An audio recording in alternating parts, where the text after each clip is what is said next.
మహాదేవ శ్రీమాత్రే నమః. Welcome to our channel శ్రద్ధా భక్తి ఛానల్.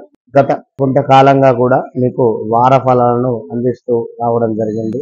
మరి ఈ యొక్క పౌర్ణమి తెల్లవారి నుండి 22వ తారీఖు పౌర్ణమి అవుతూ ఉన్నది.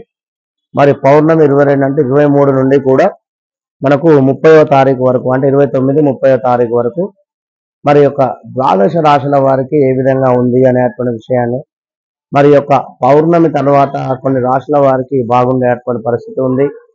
గత వారంతో పోల్చుకున్నట్టయితే ఈ వారము కొన్ని రాశుల వారికి ఎంతో కూడా బాగుండేటువంటి పరిస్థితి అయితే గోచరిస్తుంది. కనుక మరి యొక్క ద్వాదశ రాశుల వారికి సంబంధించి మరి యొక్క వార ఫలాలు ఎట్లా ఉన్నాయి అనేటువంటి విషయాన్ని చూసుకుందాం.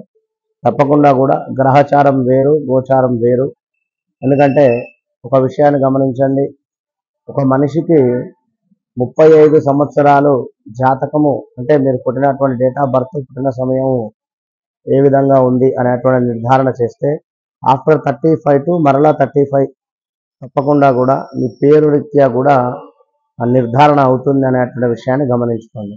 మరి ద్వాదశ రాశులలో మనకు ఈ యొక్క నెక్స్ట్ 6వ రాశి అయినటువంటి మనకు కన్యా రాశి వారిని చూసుకున్నట్టయితే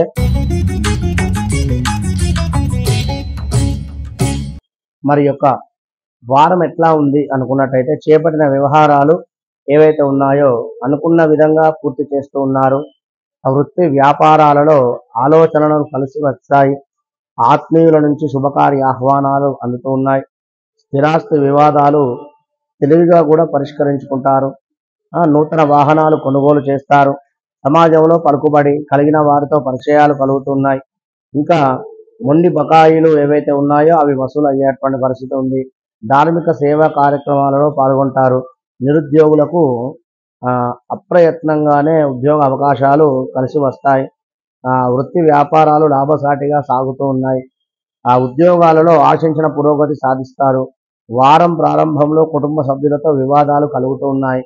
ఆర్థికంగా కొంత ఇబ్బందికర వాతావరణం ఉన్నప్పటికీ కూడా మీరు తప్పకుండా కూడా కన్యా రాశి వారు నవగ్రహాలకు సంబంధించింది పారాయణం చేసుకోవాలి. స్తోత్రాన్ని ఆదిత్య యత సోమాయ మంగళాయ బుధాయట గురు శుక్ర శనిభ్యచ్చ రాహవే కేతవే నమో నమః. ఇది మీరు పారాయణం చేసుకుంటే మంచి ఫలితం ఉంటుంది. మరి ఇంకా చూసుకున్నట్టయితే ఈ యొక్క కన్యా రాశి వారికి మరి గ్రహ సంచారం చాలా అనుకూలంగానే ఉంది. వారం చివరన చేపట్టిన పనులు సకాలంలో పూర్తి చేయగలుగుతారు.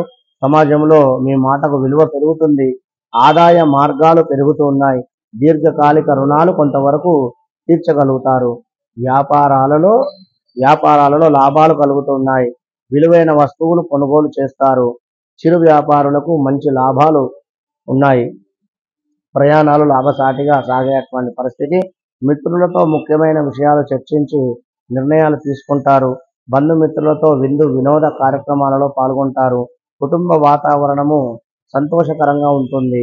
ఉద్యోగమున ఒత్తిడిని అధిగమించి బాధ్యతలు సమర్థవంతంగా నిర్వహిస్తూ ఉన్నారు. ఇక్కడ ఆరోగ్యము అనుకూలిస్తుంది. మీరు తప్పకుండా కూడా విష్ణు పంజర స్తోత్రాన్ని పారాయణం చేయడం వలన ఈ యొక్క కన్యా రాశి వారు అద్భుతమైనటువంటి ఫలితాలు ఉంటాయి.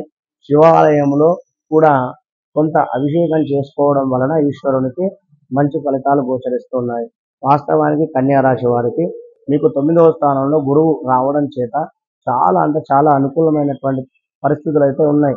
కానీ కొంత గ్రహస్థితి మూలకంగా కొన్ని ఇబ్బందులు అయితే ఎదుర్కొంటూ ఉంటారు. ఒక వారం మంచిగా ఉండడం, ఒక వారం మంచిగా లేకపోవడం. కనుక తప్పకుండా మీరు ఈ యొక్క విష్ణు పంజర స్తోత్రాన్ని పారాయణంగా చేసుకోండి. గూగుల్లో కొడితే వస్తుంది. అదేవిధంగా మీరు ఈ యొక్క శివాలయాలను దర్శనం చేసుకోండి. కుదిరితే అభిషేకం చేసుకోండి.